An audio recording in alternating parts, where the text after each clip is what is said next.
Thomas Hobbes foi um importante filósofo do século XVII. Ele sacramentou a necessidade de existir um Estado para a boa convivência humana. Segundo seu livro, O Leviatã, o homem, se deixado por sua conta própria, tenderia à guerra completa, pois não há limites para a ambição e violência humanas. Ocorreria o que ele chamou de estado de natureza, em que todos brigariam contra todos e ninguém teria paz.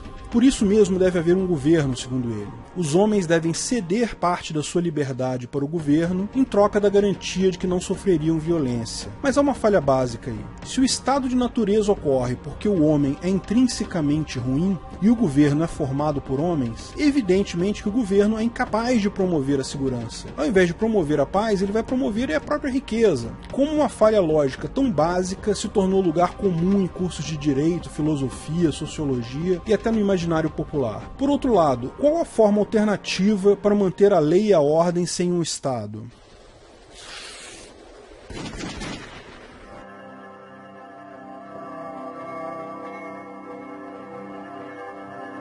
O que é uma sociedade de leis privadas? Hans Hermann Hoppe inicia com essa reflexão o livro The Private Production of Defense, a produção privada de defesa. Ele ressalta o óbvio. Quando propomos o anarcocapitalismo, ninguém está dizendo que será cada um por si, salve-se quem puder. Haverá lei e ordem, só não haverá Estado central com o monopólio da justiça e das leis. A produção das leis será feita por entes privados, em competição. Apenas a ausência de coação, o livre mercado voluntário, pode garantir um sistema de leis eficiente e que realmente atenda à necessidade das pessoas. Veja, o livre mercado gera incentivo para que as leis sejam boas, sejam bem feitas, efetivas, porque se não forem, ninguém vai comprar aquela agência. Ela vai à falência. O Estado, por outro lado, não tem incentivo nenhum para produzir boas leis. Quem acompanha a página do Senado no Facebook percebe isso. Dá vontade de chorar com a boa parte das leis que são propostas lá. E olha, eu imagino que eles mostrem as melhores, né? Imagina as que eles não mostram. O Estado, de fato, se esforça diariamente para gerar insegurança e instabilidade. Os incentivos são esses. O propósito é óbvio. Ele precisa que o povo esteja em estado de necessidade, precisando de segurança, se sentindo inseguro, situação em que ele reforça o discurso dele de que é preciso mais governo ainda. Veja, o governo, sabendo que a autodefesa é a melhor forma de manter a paz e a tranquilidade, busca a todo custo reduzir a capacidade de autodefesa do cidadão, justamente para reafirmar o quanto esse é vulnerável e se apresentar como solução. O governo espera que ocorram mais crimes, que mais pessoas morram, porque isso justifica a própria existência do Estado e ainda gera uma desculpa para ele cobrar mais impostos. Além disso, um crime tem um custo relativamente baixo para o Estado. Não há um contrato de segurança entre o Estado e os cidadãos. O Estado diz que vai prestar segurança, mas não diz como, não se compromete a nada, não tem nenhum padrão ou limite mensurável. Veja, qualquer contrato que preveja um serviço, se o contratado não prestou o serviço, você tem direito de ressarcimento, indenização. Sofreu um crime, o Estado deveria não te cobrar mais impostos e cobrir os prejuízos do seu crime. Mas não é isso que vai acontecer. O Estado vai cobrar os seus impostos independente de qualquer coisa, com o uso de violência se necessário, chamando até você de criminoso, de sonegador. O Estado é notoriamente ineficiente porque os agentes não recebem conforme a sua produtividade. Por que você vai trabalhar se você é pago do mesmo jeito se você não fizer nada? Na verdade, o incentivo funciona ao contrário. Os policiais têm interesse em manter uma taxa de crimes alta porque isso justifica pedidos de aumento de orçamento. O governo não vai alocar mais recursos em um batalhão que tem baixa criminalidade. Ele vai direcionar o recurso para batalhão com alta criminalidade. É melhor para o policial manter uma taxa de crimes alta na sua região para justificar na hora de disputar o orçamento. Outro ponto, vítimas de crimes não são indenizadas pelo Estado. De fato, o governo insulta as vítimas, as forçando a pagar pela prisão dos criminosos, via impostos. A polícia não tem interesse em esclarecer crimes e recuperar bens roubados justamente porque não é obrigada a indenizar. Não tem responsabilidade absolutamente nenhuma. O policial prefere ficar no café multando carros estacionados ilegalmente do que enfrentar criminosos perigosos, é óbvio. Não há nenhum incentivo para efetivamente prevenir crimes ou para resolver os crimes. Na verdade, essa ideia do Estado como provedor de segurança não faz qualquer sentido. O Thomas Hobbes, vamos combinar, ele foi um mero puxa-saco do rei Charles II da Inglaterra. Deixa eu te dar uma visão desse contexto. A monarquia na Inglaterra é uma das monarquias mais antigas que existem. gosta. A Rainha Elizabeth II, ela é descendente do rei Alfred, que foi o primeiro que unificou a Inglaterra lá no século X. Mas essa história é cheia de reviravoltas, briga entre irmãos, sobrinho brigando com tio, venenos, assassinatos. Metade das histórias de ficção que lemos hoje pode ser ligado a eventos entre monarcas ingleses em algum ponto aí do caminho. Mas existe um ponto que pouca gente conhece. 100 anos antes da Revolução Francesa, houve uma revolução na Inglaterra, uma guerra civil que iniciou em 1642 e terminou em 1649, com o rei Charles I condenado à morte e decapitado. A revolução contra Charles I não foi popular. Foram donos de terra e líderes de partidos que se revoltaram contra os impostos escorchantes do rei Charles I e ganharam a parada. Da mesma forma que a Revolução Francesa, 100 anos depois, essa também não deu muito certo. Assumiu um tal de Oliver Cromwell, que criou o protetorado hereditário que ele comandava. É o período chamado como Interregnum. Tanto que esse protetorado só não tinha o nome de monarquia, todo o resto era parecido. Tanto que quando ele faleceu, o filho dele, Richard Cromwell, iria assumir. Mas até o pessoal que apoiou inicialmente o Oliver Cromwell, agora queria a volta da monarquia. Dentre esse povo que queria a volta da monarquia estava o Thomas Hobbes. E Hobbes teve uma sacada. Ele entendeu por que havia revolta contra o governo. Ele percebeu que o papo que rolava até então, que o rei se justificava por ser ungido por Deus, que o rei era o representante de Deus na Terra, não estava colando mais. O Hobbes era amigo pessoal do Charles II,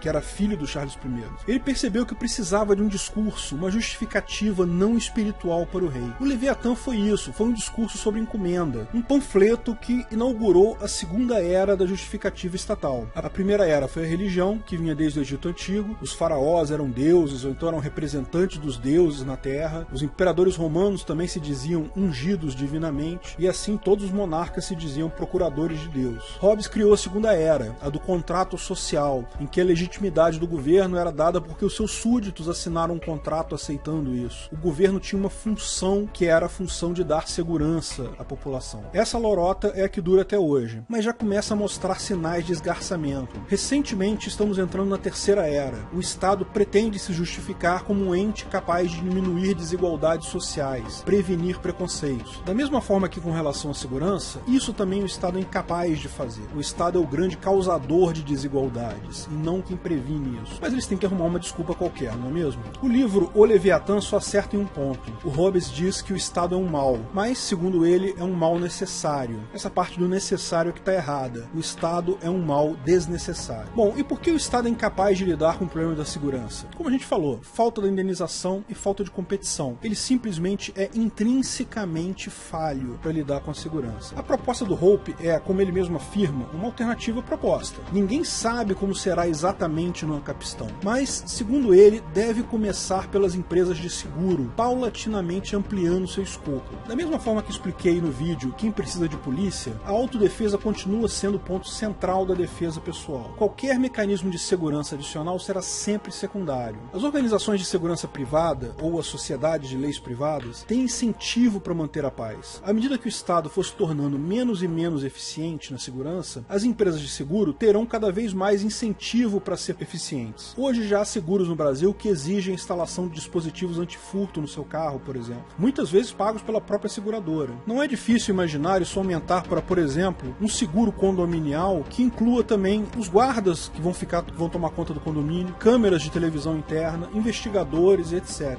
Mas a revolução real, segundo Hope, será quando as empresas definirem as suas próprias leis privadas em contrato. Esse, por sua vez, é um contrato explícito, é um contrato em que você contrata aquela empresa para fazer a sua segurança. A base legal do Ancapistan será sempre ética, será o PNA. Mas se você, por exemplo, é contra o aborto, pode contratar uma empresa de segurança que prometa punir isso como um crime. Se você é a favor do direito da mulher decidir, pode optar por uma outra empresa que privilegie o direito de propriedade da mulher. Se você quer que criminosos vão para a cadeia, você pode optar por uma agência de segurança, mais cara provavelmente, que tenha isso nas suas leis. Se você aceita que as penas dos criminosos sejam exclusivamente financeiras, certamente haverá agências de segurança mais baratas. Cada pessoa subscreve a agência de segurança do seu interesse. Judeus podem escolher uma agência de segurança kosher, por exemplo. Católicos podem querer uma agência de segurança com a lei canônica. Muçulmanos não querem tanto a Sharia, não tem nada que impeça haver uma agência de segurança que aplique a Sharia. Uma vez escolhida a sua agência de segurança, você assina um contrato formal se responsabilizando pelos crimes descritos na lei daquela agência. E como essas agências disputam o mesmo território, não há monopólio, o mercado garante que não haverá nenhuma que seria irrazoável ou absurda. E lógico, você pode boicotar pessoas com conforme a agência. O cara subscreve uma agência que não tem leis, você pode optar por não fazer negócio com ele. Você pode criar uma loja que só vende para pessoas da agência XYZ. É seu direito. O mercado vai regular automaticamente o que são boas leis e o que não são boas leis. As ruins vão à falência rápido e as boas vão crescer. Mas você deve estar se perguntando, se as agências funcionam na mesma área, se a minha agência é contra o aborto, mas a agência da minha namorada permite o aborto, ela engravida e aborta, como fica? Bom, é simples. Você aciona a sua agência, reportando o crime, a sua agência vai concordar, né? A lei dela define isso como um crime e vai entrar em contato com a agência da sua namorada, buscando a punição dela. Vamos dar um passo atrás. Se, ao invés do aborto, sua namorada tivesse roubado a sua televisão, algo que é crime em ambas as agências. Se for algo que ambas as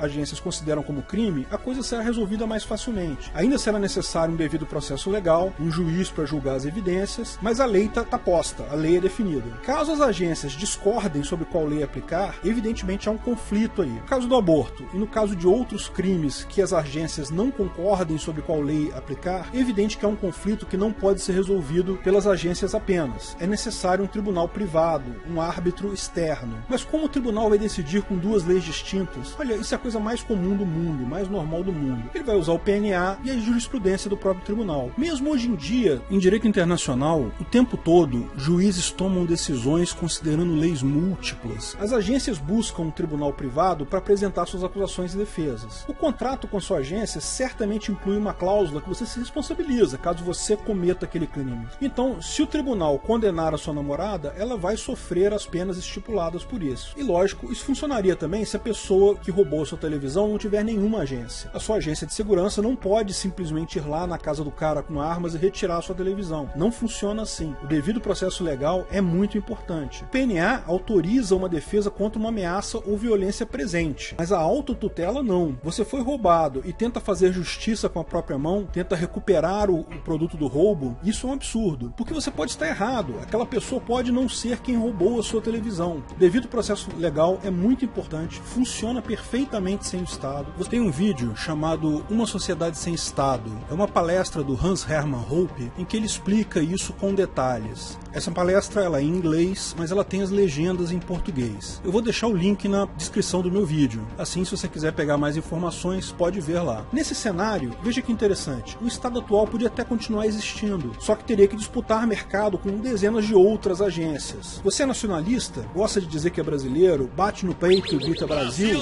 Aceita pagar a fortuna de impostos que essa agência Brasil cobra para seguir essas leis idiotas dessa agência Brasil? Ok, pode fazer isso. Por favor, só não obrigue todos nós a tomar essa mesma decisão sem sentido.